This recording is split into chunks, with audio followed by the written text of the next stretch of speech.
Good afternoon, everybody. Welcome to your 4 to 5. I'm Eric Chilton. Hey, we got a cast of characters today. Maddie, Chad, Christian, Jalen. We are all here.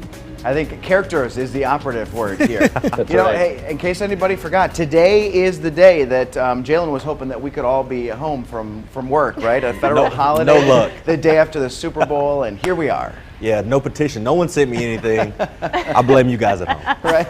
Because here we stand. Exactly. Well, we certainly have a lot of news to get to this afternoon. I actually got to sit down one-on-one with Dr. Mandy Cohen. So let's go ahead and take a look at that story. You know, she's become a household name over the course of the pandemic. She's led our state's response to COVID-19 and is focusing on data to drive her decision making. She spoke with me one-on-one about our state's way out of the pandemic, the vaccine. Here's part one of our conversation.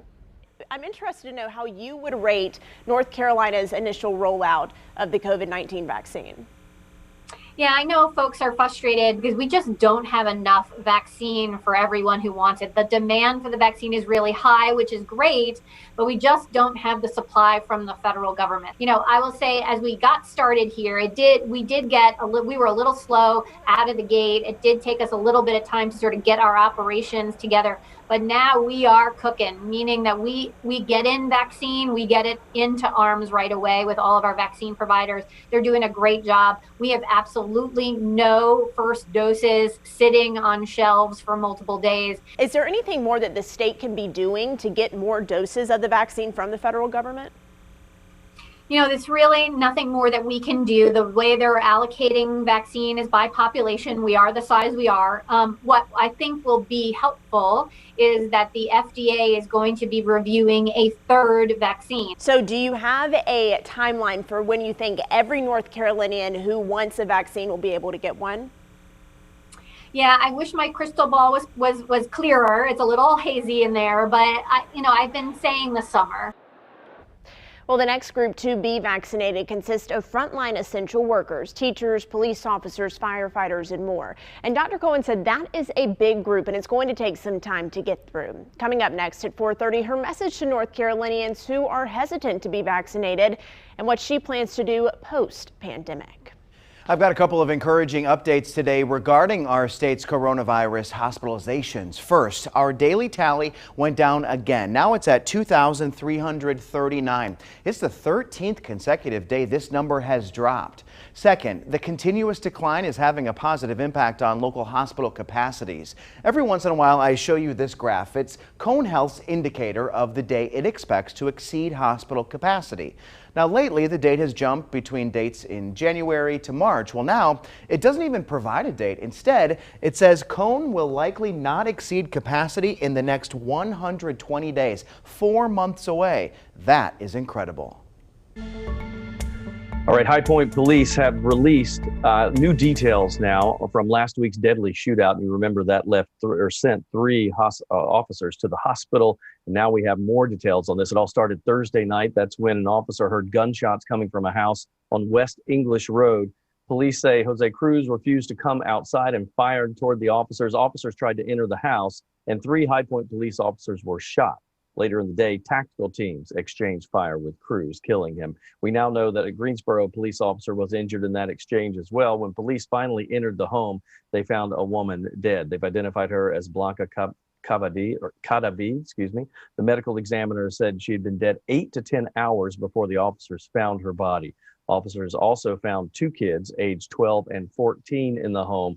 They were not hurt. All 4 officers shot by Cruz are recovering at home. They're all expected to be okay.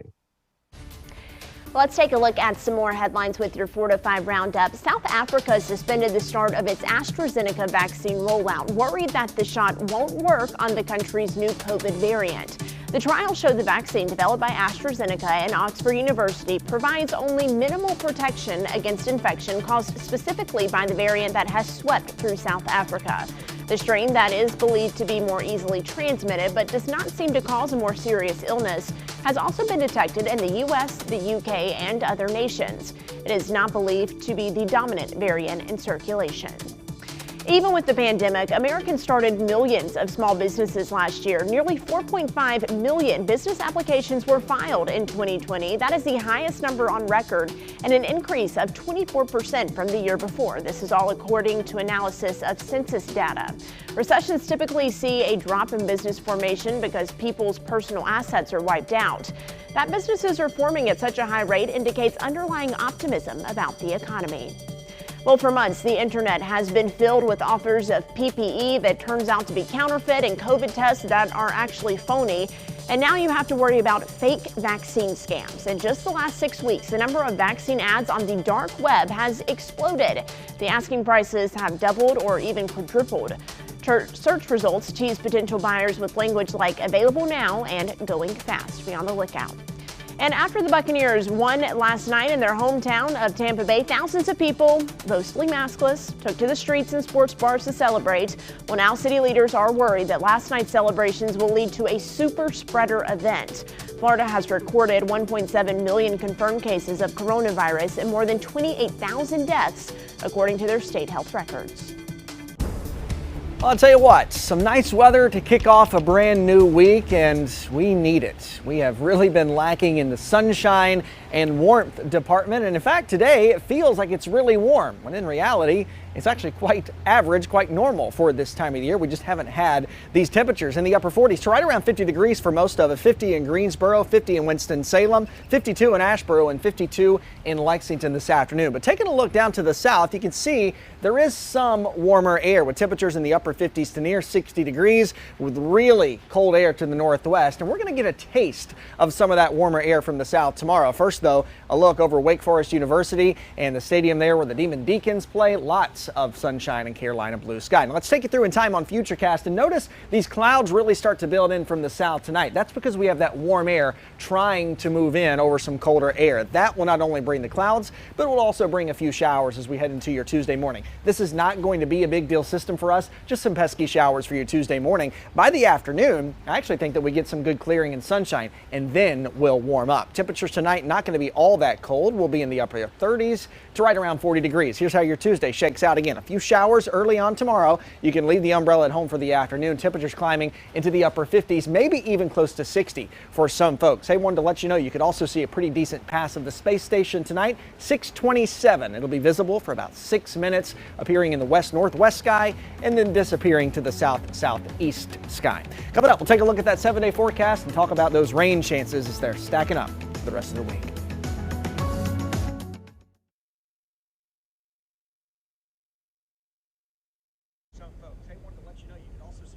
Yes, sir. I am still here. I am still here. Still surviving. Staying alive.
So, there is no day that Americans eat more chicken wings than Super Bowl Sunday. That's not a surprise, but it's always one of the go-to foods during the big game. But there are plenty of other foods that rank pretty high on the munchie list. WFMY News 2's Jalen Gilkey caught up with one local business owner about how busy it gets for the biggest game of the year.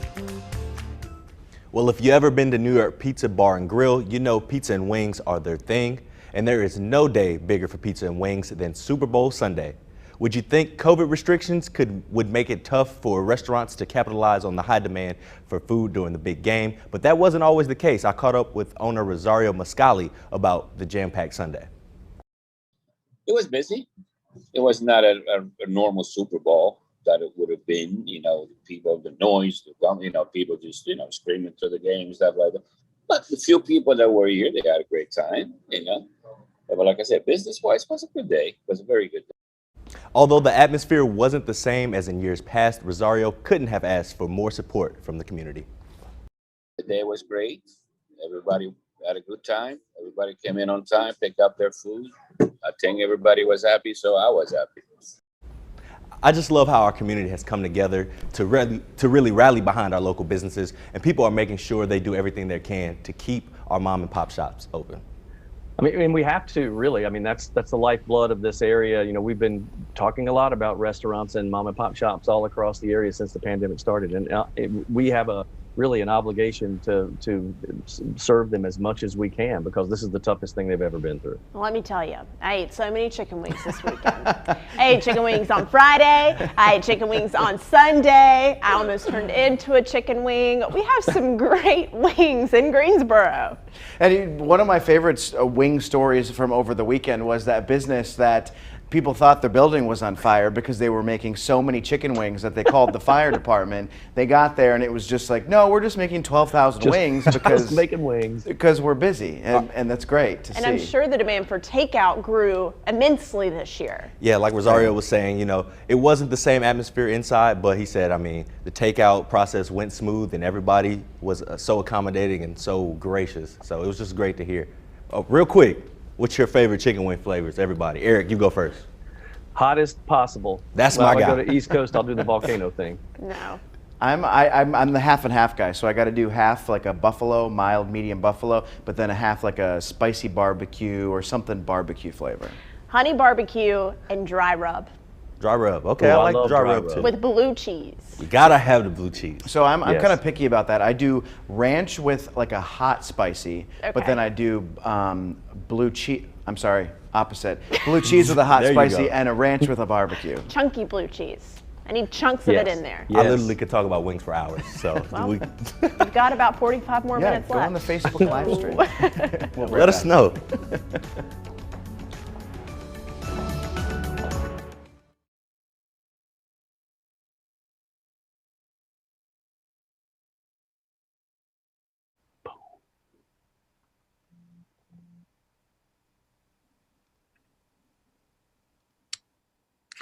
Okay. Whoops. All right. I am talking about how to figure out if someone is lying to you. Can you hear me? All right, perfect. All right, thank you.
Welcome back to your 4 to 5. Recently, George Shultz, who was the Secretary of State under President Ronald Reagan, passed away at the age of 100. In a previous interview on Face the Nation, he talked about honesty, and he said, "If I can't trust you, I can't deal. But if I can trust you, then I can deal." So Schultz's comment got us thinking about ways to figure out if someone is lying to you. Blanca Cobb is here to join us and talk about that today. So how do you start even figuring out if someone is lying? Well, what you don't do, Maddie, is you just don't rely on one sign that you would think would indicate somebody's lying. So there is no Pinocchio effect. Instead, what you want to do before you even suspect somebody lying is to get their baseline. This is where you're listening to what they're saying and what they're not saying, watching their mannerisms, their behaviors, and their body language. And then when you notice a change in that baseline behavior, then it's your aha moment. But you cannot jump the gun and automatically assume someone's lying. So you say we need to look out for incongruencies when someone is talking. Can you explain more about what you mean? Yeah, so you want to pay attention to what somebody says if it matches what they're showing in their body language. So if somebody were to say, "I'm certain of what I saw the other day," but you notice I gave you a shoulder shrug as I said that, that's it. That's not congruent, because if I'm certain, I shouldn't give you a body language gesture that's going to indicate uncertainty, because then you're going to pause and question, as you should. So instead, what you do is that you ask questions. So again, you have to not make an automatic assumption, but ask clarifying questions. That's how you're going to get to the truth. And you keep emphasizing, don't jump the gun on this. Take your time. Don't just go after one thing. So what is the most common mistake that people make when they're trying to figure out if someone else is lying to them? Well, you want to look for 2 or more behavior changes in somebody's baseline behavior. And think about what just happened. What was the topic change, or what was the question? And also, when you have a behavior, there's going to be an antecedent. There's going to be something that's causing that behavior change. So that's what you want to examine and see what is going on. And again, when you're talking to somebody, you want for them to feel comfortable. That's how you're going to get to the truth. But if you automatically go, you get gruff with them, and "I know that you're lying, you're not telling me the truth," what happens? They get defensive and they're not going to talk to you. Right, absolutely. Blanca, thank you so much. We appreciate those tips and tricks as always. All right, let's take a look weather-wise across the Piedmont. We've got a nice Monday afternoon, and really, we haven't seen too many of these nice days for the last several weeks. So we'll take that sunshine and we'll take a little warmer temperatures anytime that we can get them. And in fact, it feels a little warmer than it should be today, but in fact, we just haven't had any nice warm days, so it's about average. This is what it looks like across the Piedmont right now on our weather stem cameras. You can see that temperature sitting right around 50 degrees for most of us. 50 in Winston and Greensboro, 52 in Asheboro, and 53 in Lexington. Now zooming out on a wider view, if you look down to the south, we do have some slightly warmer air. Temperatures in the upper 50s to near 60 degrees, and our cold air is staying locked into the north. Our warm air is down to the south, and that's the warm air that's going to try to move its way in tomorrow. We have high pressure in control of our weather now, but starting to shift offshore. As it does that, we have this warm air trying to push in. As it does, that will create some cloud cover overnight. That will bring us a few showers heading into your Tuesday. Then heading into Wednesday, a cold front passes by. We're going to stay mainly cloudy on Wednesday, but mostly dry on Wednesday. Then we got another system headed our way as we get into the end of the week, and we're talking about Thursday and Friday. Let's take you through in time and show you how Futurecast plays this out overnight. We're clear until about midnight, and then our clouds start to roll in, a few scattered showers through the overnight hours and into early Tuesday morning, but by no means is this a washout day. And in fact, by the afternoon, I do think we see some good clearing and we bring the sunshine back. We'll even warm things up quite a bit tomorrow. This is not a big deal rain event. Generally, rain totals are going to be less than 1/10 of an inch. Over the next 12 hours, things are clear through about midnight, dropping down into the upper 30s. And then when those clouds start to roll in, that's going to really halt our temperatures from dropping much below the upper 30s and right around 40 degrees. The rest of the week, it's pretty unsettled. Again, Wednesday, it's a mainly dry day, but cloudy. Then that next system heads our way for Thursday and Friday. Right now, it looks like it'll be all rain. We will have to watch it, though. Temperatures will be just on the cusp of freezing, so we'll watch it for any wintry precipitation. But right now, it looks to be mostly rain. Then another one heads our way over the weekend and heading into your Valentine's Day weekend as well. We're coming right back with you 4 to 5.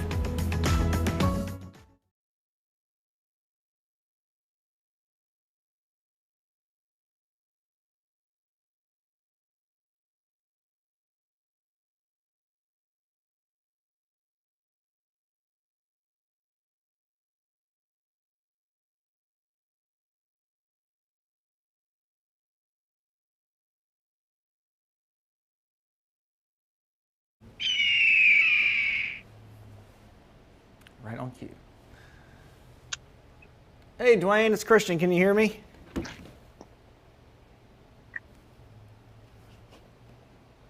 I don't hear him. Testing 1, 2. There you go. All right, if you'll just you'll count to 10, we'll give you a mic check. 1, 2, 3, 4, 5, 6, 7, 8, 9, 10. 9, 8, 7, 6, 5, 4, 3, 2, 1. All right, and you can hear me fine? Yes, sir. Good deal. Control room, are you good on your end? Okay. All right, Dwayne, you know the drill. Just hang on and we'll come to you here in just a few minutes. We've got a story up before you and then we'll go to weather. Okay. Thanks, man.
Well, you know, everybody wants their dream wedding, but those costs can add up quickly. We're talking tens of thousands of dollars in some cases. But the folks at Bella Colina Mansion, you know, they're offering up a freebie, and all of us in the public get to pick the winner of a dream wedding. It's pretty cool. I spoke with their director of operations, Aaron Stafford, just to get the scoop on this whole project. Aaron, who would not want, I mean, let's be honest, who would not want a free dream wedding? You say you guys have done this before. This is like the third time. Tell me a little bit about how all this came about. Yeah, so this is something that we do every 2 years. It's a great way to give back to a deserving couple who maybe just needs a break, who's experienced some hard times, or maybe they just have an amazing love story. Each year we get more and more contestants. Like this year we got 540 contestants and had to narrow that down to 10 for a panel to narrow that down to 4 deserving couples who will be voted on by the public. So let's talk about that. How can people get involved in this? Because basically you guys don't make the decision, right? It's all of us voting out in the internet world. Correct, yes. So you can go to our website, you can read the contestant stories, you can watch their interviews that was done, they were taken here at the mansion. Just hear them out and vote, vote, vote. We can't stress enough. If there's a couple that you want to see win this wedding, just vote. Tell your friends, tell your family, just vote. Vote, vote, vote. Vote early and often. So let's talk a little bit about the mansion, because what they get, I mean, what's in the package for them? The package includes everything that the couple is going to need for a wedding. Their full catering, DJ services, professional photography, all the rentals, the floral, tables, chairs, knives, forks, linens, full coordination, everything that they need. The wedding that has a value of up to $30,000. So it's everything they could need and then some. Goodness, a $30,000 value. That's incredible. Now, when does voting stop and when will you guys announce the winner? Voting ends on Valentine's Day, so you have all week to vote. We will announce the winner live on 107.5 KZL Monday morning, February 15th. This is a great thing you guys are doing. That truly is a dream wedding. Thanks for taking time out today, Aaron. Have a good one. And if you've never been there, that place is beautiful. It is all inclusive, right? Everything that you're going to do, the reception, everything is all right there. It's just a beautiful location. So pretty cool, 30 grand for nothing. I'll take that. Well, if they're looking for an officiant, We have one. I could do it. He's ordained. That's right. But I will be charging $30,000 to make up for the change in cost, right? Horrible. No, but I mean could you imagine? So a lot of people save up for many years to pay for a wedding. So could you imagine just getting it for free? I mean, boy, that's incredible. Right, and what a large sum of money to start your new life with someone with. Right, I think it'd be so difficult to, I'm sorry to interrupt, but I think it'd be so difficult to take those, like 500 some contestants or couples and narrow it down to the 4 that people get to vote on. That would be tough. Yes, I wonder, Chilton, did she give any insight into how they narrowed them down? So I can tell you because the website, by the way, which I'll link to in this story on WFMYnews2.com, but the website that shows, they have videos and they tell their stories. They must have done it through the stories because some of these people have incredible stories. One of them said that they were homeless until not too long ago, so they've turned their life around. So you go and you watch these videos and they're all pretty moving. I think they did it by their stories. I want to vote for them. That's I'm already cool. convinced. Right. Wow, and if that's just one of the stories, I mean, I'd like to hear all 4 of the stories. Love it. I love it. Love is in the air here on the 4 to 5. All right, Christian Morgan, what's going on? Love is in that beautiful Carolina blue sky and sunshine that we had this afternoon. I'll tell you what, we have sure seen changing weather over the last 24 to 48 hours in North Carolina and specifically in the Piedmont, have we not? This is what it looks like this afternoon across the Piedmont. Lots of that blue sky and sunshine. But I want to show you a picture from yesterday morning. This is up in Stokes County in Lawsonville where there was about 2 inches of snow on the ground. And I actually want to take a trip up to Stokes County up in Lawsonville this afternoon and bring in one of our weather spotters, Dwayne Young. Let's see if we've got him. Dwayne, good afternoon. How are you, buddy? Hey, how are you? We're doing good. Now, you had some beautiful snow there yesterday afternoon, but I think today is a much different looking day of weather. Tell us what's going on. Well, behind me is that same picture, and it's totally different. Of course, all the snow is gone, and it's about 49 degrees. We didn't quite make it to the 50-degree mark today, so it's been pretty cool up here today. Now, we've had a lot of blue sky here today, Dwayne, but I think you guys might have had a few clouds roll through earlier, and it might have darkened up the sky just a little bit. Is that right? Yeah, we had a pretty good band of clouds to come through, and it cooled it down again, and I think that kept us down in the 40s today and didn't quite make that 50 mark. All right. Hey, Dwayne, one more question. I don't know if you've been following our show much this afternoon, but we had a discussion about our favorite wing flavor. So we're going to take a trip back to the Super Bowl yesterday. What's your favorite wing flavor? Wing flavor? Yeah. I think probably honey barbecue or something like that. Okay, I can get down with that. All right, Dwayne, thanks for your report, and we'll check in with you each week. By the way, if you're interested in being a weather spotter for us here at News 2, just send us an email, weather@WFMY.com. We'd love to know where you live and see the weather where you're living at.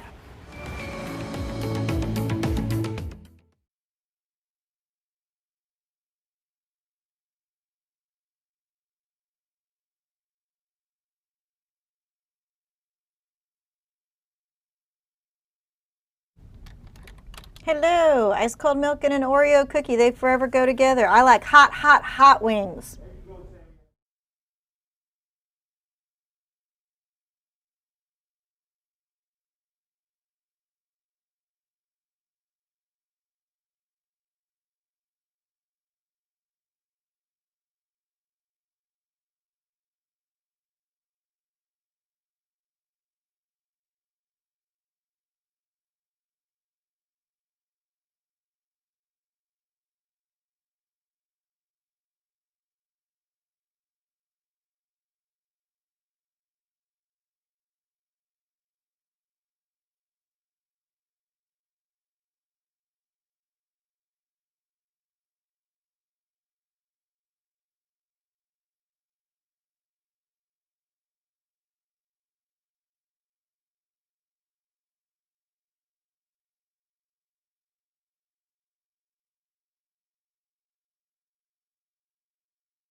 Yep. Yeah, there it is. There we go. We're good.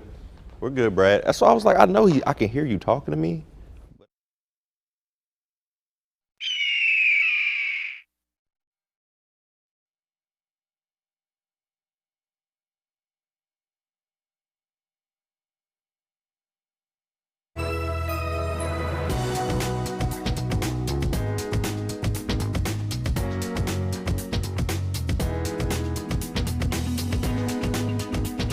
Hey there, good afternoon. I'm Eric Chilton. Welcome back to the 4 to 5. Got a lot coming up for you in the next half hour. I'm joined by all my friends there. We got a slew today, don't we? We got Maddie Gardner, Chad Silver, Christian Morgan, Jalen Gilkey. We're all standing by for you. I would say it's a stretch to call us friends.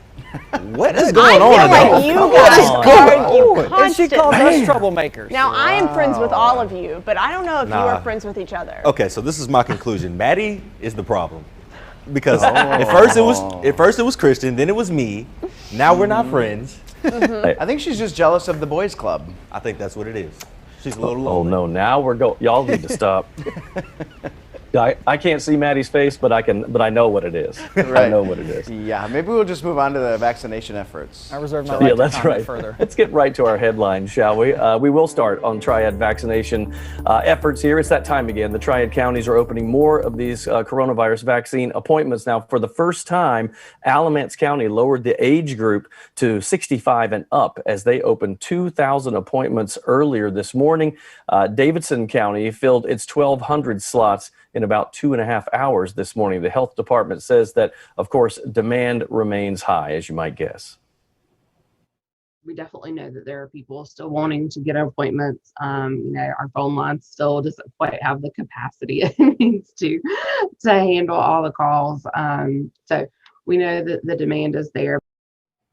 Now, Davidson County Health Department Public Health Strategist Jana Walker says that the appointment website can work better, and she recommends using that whenever possible.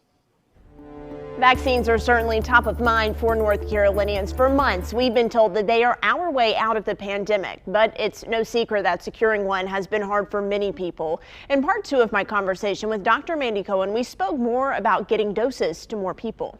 In terms of accessibility, we know that county health departments are getting doses, healthcare systems are getting doses, now pharmacies are going to start getting some vaccine as well. Do you foresee private practices getting doses of the vaccine in the future? I do in the future expect vaccine to be widely available. Unfortunately, now I can barely get vaccine to the providers that we have. We are about to have our Walgreens across North Carolina to have vaccine, but again, I want to say the supply is very limited in those stores. They may have 100 doses in over a whole week. So it's hard to imagine this with the demand that we're seeing, but to the people who are still weary about getting this vaccine, what's your message to them? Well, there are still folks who want to make sure that they're getting good information about the vaccine before they take it. I understand that. So a couple things I'd want them to know. First is that you're seeing that nearly 1 million people in North Carolina have now gotten vaccinated. We are seeing minimal side effects, meaning that folks have a sore arm, they maybe feel crummy for 24, 48 hours. And the other things that folks should know is where to get good information. All right, Dr. Cohen, once the pandemic is deemed over, once we are back to as normal as we're going to get, what are you going to do? What are you looking forward to? Well, I'm looking forward to hugging my extended family, my mom, my dad, my sister, brother, the kids. My brother had a baby during this pandemic that I have not yet met, and so I want to snuggle with her. So, it's what all folks want to do is go back to seeing some of our family and friends that we haven't seen in a while. So that's top of mind. So Dr. Cohen went on to tell me she's going to take a nap and get back to work, that there is so much more to do to recover and move on from the pandemic, and she wants to continue to work with Governor Cooper to expand Medicaid and focus on the lasting mental health impacts of the pandemic. All right, let's get to your 4 to 5 roundup now. Lawmakers on Capitol Hill are set to be jurors and prosecutors this week when former President Trump's impeachment trial starts tomorrow. He's accused of inciting the deadly Capitol riot on January 6th, but it's unlikely he'll be convicted.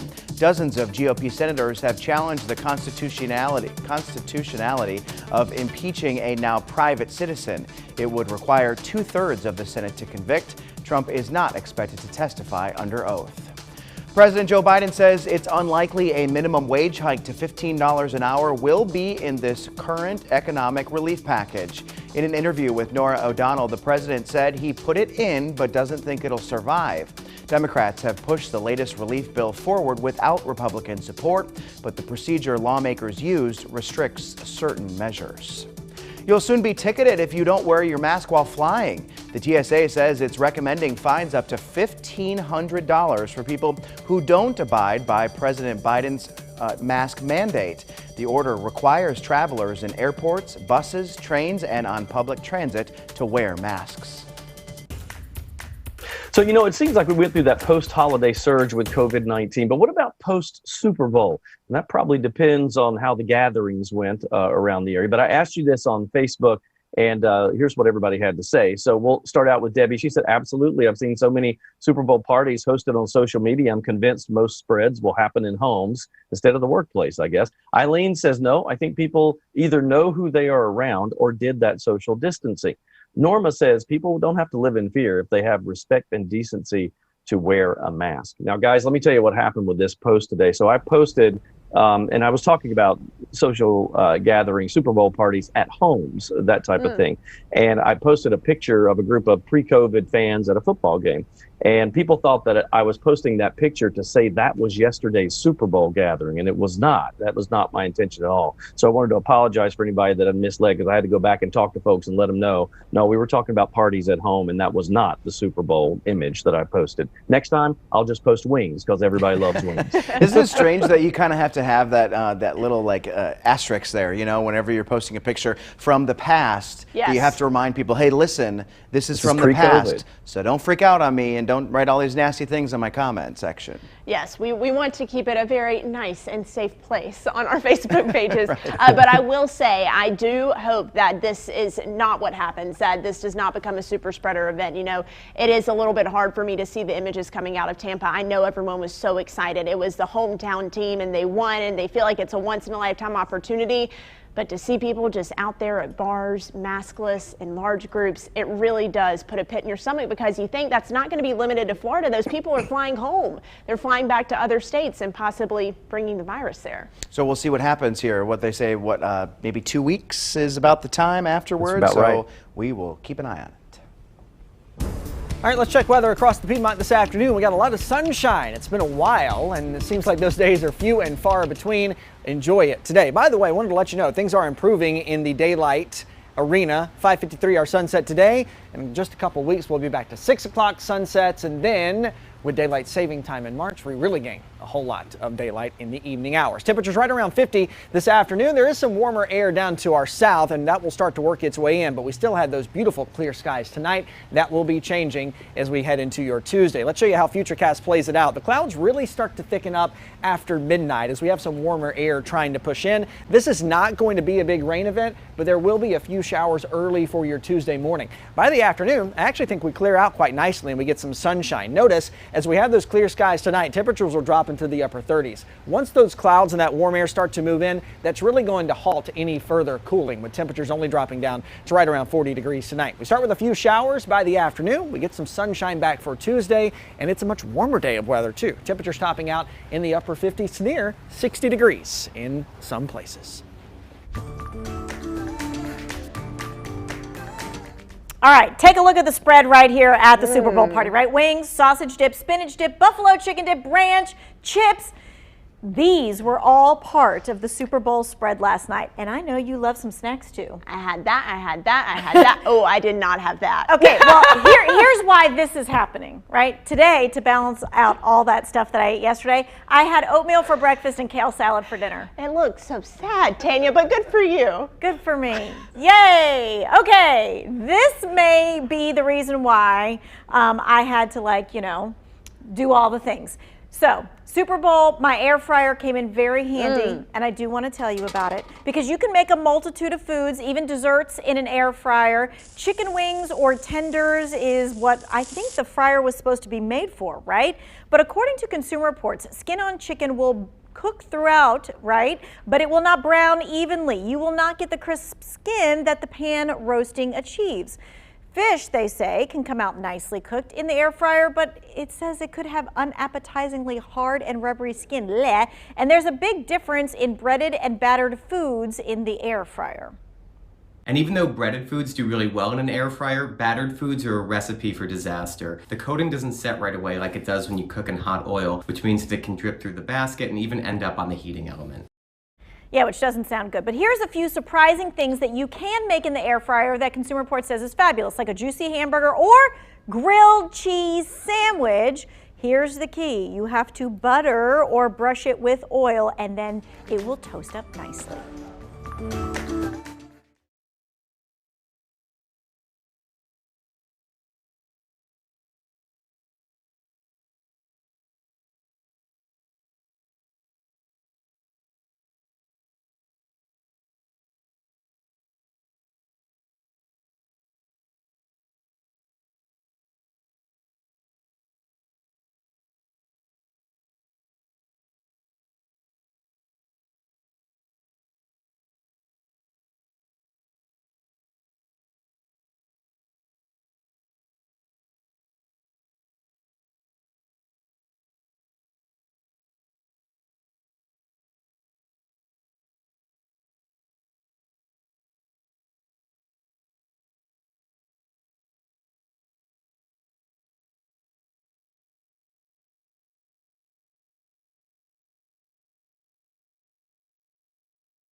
So the push to get today, the Monday after the Super Bowl, as a day off, that's nothing new. We've heard that for a long time, but the day could be getting, or that idea could be getting some new life here. I think we can all agree on that, that's for sure. Let's connect the dots for you.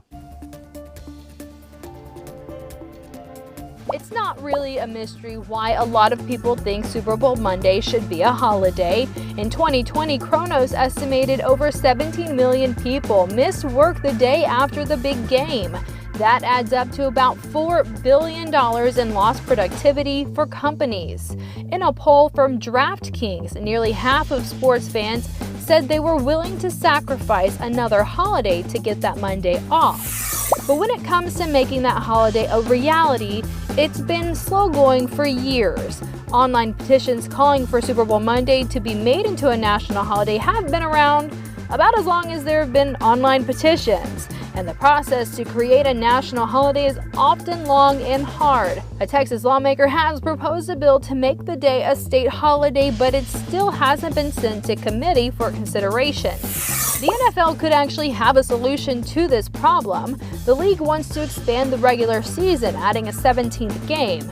There is no official word on how that will affect the postseason, but there are reports the league is playing with scheduling the Super Bowl on President's Day weekend. That would mean for a lot of workers, Super Bowl Monday would become a holiday with or without another online petition. So we all know that everybody loves the Super Bowl, but stick around because in my 2 cents, I went and I kind of dug through the most watched broadcasts in American history, and it will knock you out how many of those are Super Bowls in history of all television, right? So it's pretty amazing. Stick around for that. And in that story, you know, they said that a lot of people call in sick. Well, I'm very happy to say I don't think anybody from News 2 called in sick today. So that's great news. One. Two is that because of my work schedule, you know, I would love for everybody who gets up earlier than I do to be able to not have to work today. But I don't work till 2:15 normally, so Yes, having today off really isn't necessary. Yeah, I will say I'm a little bit sleepier than I usually am on a Monday. I go to bed around 10. I was just telling Chad last night it was like 11, so I missed out on a couple hours there. But I don't think it needs to be a national holiday. And I also have to kind of play devil's advocate here. So if we're going to make the day after the Super Bowl a national holiday, I feel like that opens up the doors for a whole lot of other unnecessary holidays and unnecessary reasons for people to be off work. Like what? Like what? Oh, listen, I'm not going to be put on the spot here and go through all the list of things here this afternoon. Can't think of one. Let the record show. I don't think that any other sporting event in America is quite as large as the Super Bowl. But I will say people could make the case that their events are as important and they want the day off after too. Well, and the problem is with other major sports, you know, it rarely comes down to one final game that's on the calendar, right? Like sometimes there's a series, like for baseball or basketball. I mean, you know, there are series, so you don't know when the final game will be. But see, then Maddie's going to want the day after the UNC Duke game off. I'm going to want the day after the Masters off. It's just a snowball effect. But the Masters, fortunately for you, are so early in the day, right, that you can recover by Monday. I'm not having it with you today. Okay, sorry. Did you take the day off, Facebook? Let us know. We won't tell. Your boss doesn't watch our feed, probably. Maybe. And if Maybe. so, well, sorry. It's better to be honest. It's not our fault.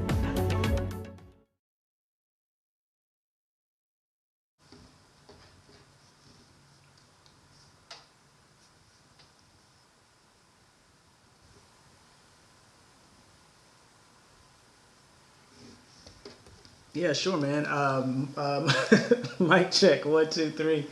4 to 5, mic check, 1, 2, 3, 4. Super Bowl, the weekend, halftime show, mic check, 1, 2, 3.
Welcome back to your 4 to 5. You know, the Buccaneers, they may be world champs, but people are still talking about the weekend's Super Bowl halftime performance last night. And while the show for sure sparked a lot of memes online, the Weeknd still put on a show. From starting in the stands to ending on the field, there was plenty to see. But where does it rank among the Super Bowl halftime shows? Our Brian Bennett is asking you on Facebook today. And Brian, I am so curious to know how people are feeling about this. Well, Maddie, quite frankly, I think people are still a little dizzy. But that's exactly why he became a meme. But as far as the comments, some people liked it, some people didn't. You know how it goes. Let's kick it off with Mario, who says, I thought it was awesome. While Matt says, it was the only time I couldn't wait for the weekend to be over. All right, now we're going to go back to, let's start with Vanessa, okay? She says, I couldn't understand him and those people with masks. Very scary. All right. Mike says he needs a name change, maybe like the Monday. And let's keep it going to Matt. He says it was the only time I couldn't wait till the weekend to be over. We saw that when Shane said loved it. Marcia says she thought it was okay. She liked the dancers, and one of those dancers just so happened to be Mr. Bernie Sanders. How about that? He's everywhere these days. The memes colliding Right, here. that's funny. I will say, I thought it was okay. I know that a lot of people were confused about the surgical bandages and what was going on in the Hall of Mirrors, but I do think that for a year, The Weeknd has been setting up this storyline about Hollywood's expectations of appearance, and now you have to change yourself to fit in. So if you are familiar with the artist, it all kind of made more sense. But isn't the point of performing at the Super Bowl to appeal to a wider range of people? So maybe he might have missed the mark with doing all of that. Right, and I understand where people are coming from when they say, you know, I didn't really. It's kind of lukewarm to me. But if you think about it, he couldn't have any people there, right, with him besides that group of people that they had with the masks. So it must be very difficult because normally every Super Bowl performance has like an entire concert audience in front of them. And I will also say the reason it was hard to hear him is because he was live. There was no pre-taping going on there, no soundtrack playing. So you got to commend him for that. And he put $7 million of his own money into this. Really? Yeah. Okay, I like it better now. All right, last check of this weather forecast this afternoon. We still have beautiful clear skies and sunshine that is starting to set. We have high pressure in control of our weather today. It's starting to shift offshore. As it does, we have some warm air trying to move its way in. That will increase our cloud cover, bring us a few showers tomorrow. But as a cold front slides by, we actually clear out quite nicely in the afternoon, and we warm up a bit too, with temperatures climbing into the upper 50s to near 60 degrees, but this will do it for the nice days. We have some unsettled weather with another system headed our way Thursday, another one after that heading into the weekend. Tim will break it all down next at 5.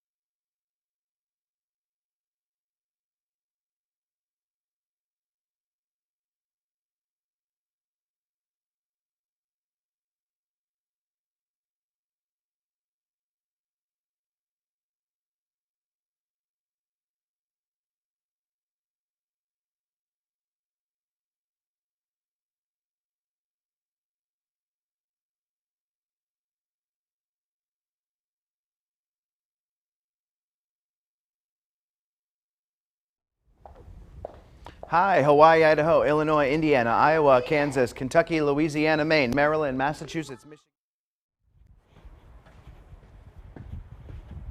Hello. Let me take that mask off my face for a regular mic check. 1, 2, 3, 4, 5, 5, 4, 3, 2, 1. But I did get motion sick during the Golden Room weekend halftime show part because I get motion sick in like sports movies. Do some 5 o'clocks on like Thursday, Friday or something. Hi, I'm doing a mic check for you, Miss Claire. 1, 2, 3, 4, 5. It's Callie. Of course it's Callie. How are you? My goodness. Welcome back.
So we all know that the Super Bowl is one of the most watched events of the year. Always is, seems like it is. Americans' fascination with sports never ceases to amaze me. And look, I'm in there with you, right? I'm always watching the Super Bowl no matter who's in it. I'm always watching the NCAA Men's Division I National Basketball Championship, blah, blah, blah. Sports, sports, sports.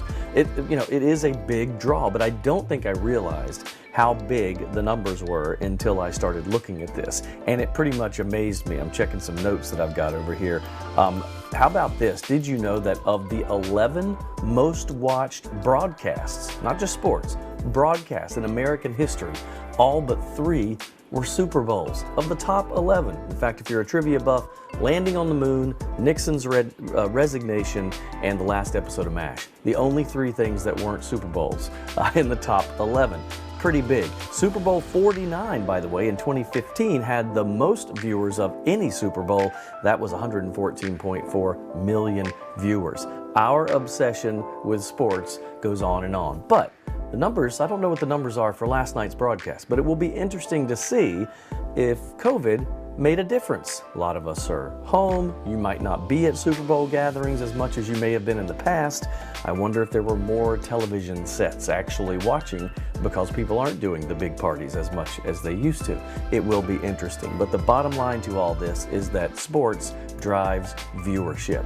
And if you don't believe that, check the prices on those Super Bowl ads. Unbelievable. And that's just my 2 cents. And that's your 4 to 5. WFMY News 2 at 5 starts right now.